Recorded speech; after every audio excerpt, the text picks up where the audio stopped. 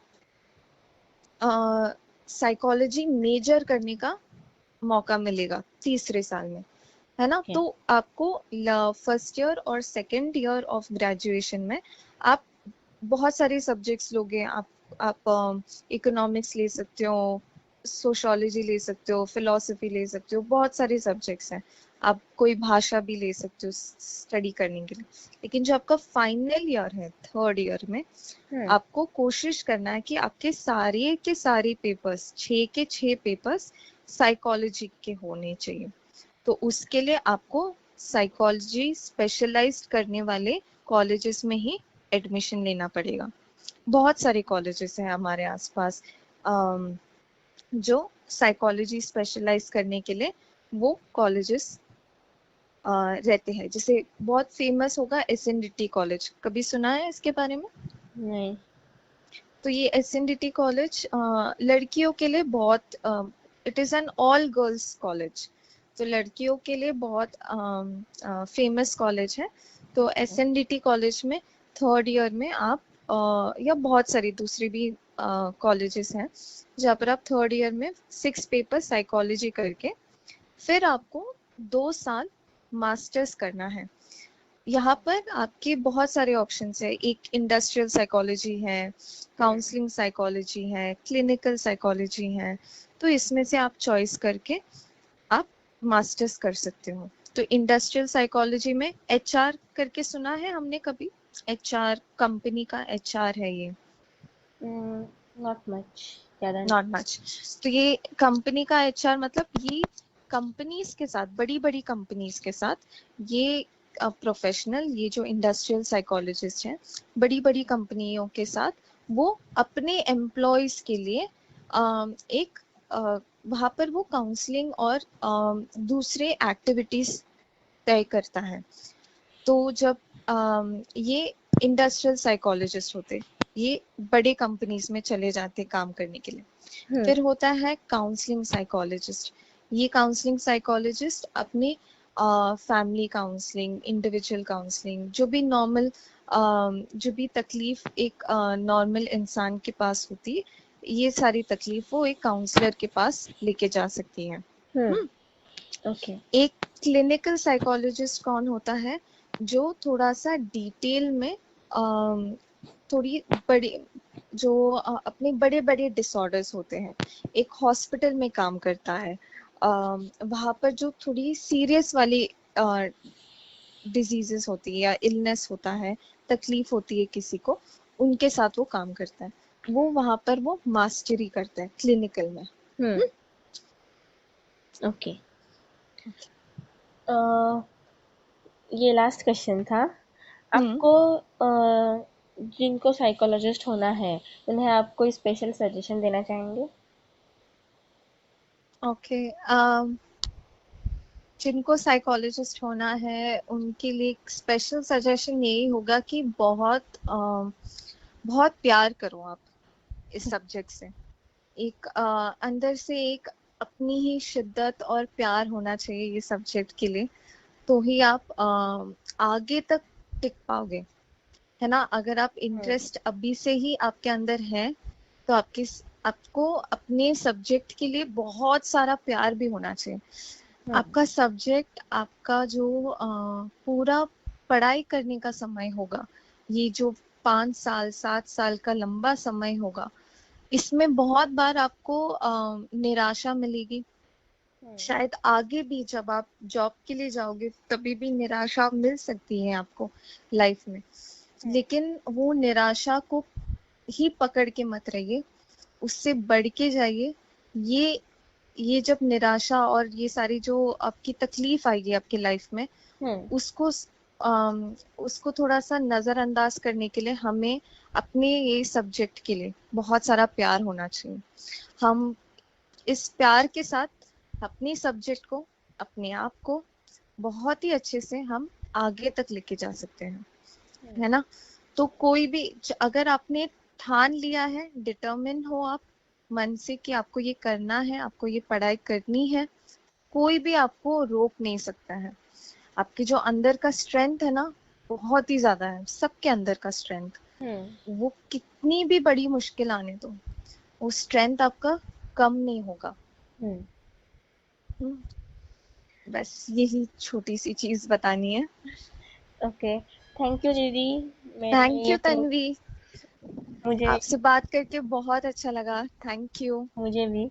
और मुझे गारंटी है कि लोगों को साइकोलॉजी के बारे में जान के अच्छा लगा होगा, क्योंकि मोस्टली ये सब्जेक्ट के बारे में ज़्यादा लोगों को कुछ पता नहीं है। तो आपने बहुत अच्छी इंफॉर्मेशन दी हमें। Thank you so much. Thank you so much मुझे बाय। इनवाइट करने के लिए। बाय। ओके, सो बाय फ्रेंड्स, भेटूया गप्पा करिअरच्या पुढच्या भागात एका नवीन करिअर बरोबर.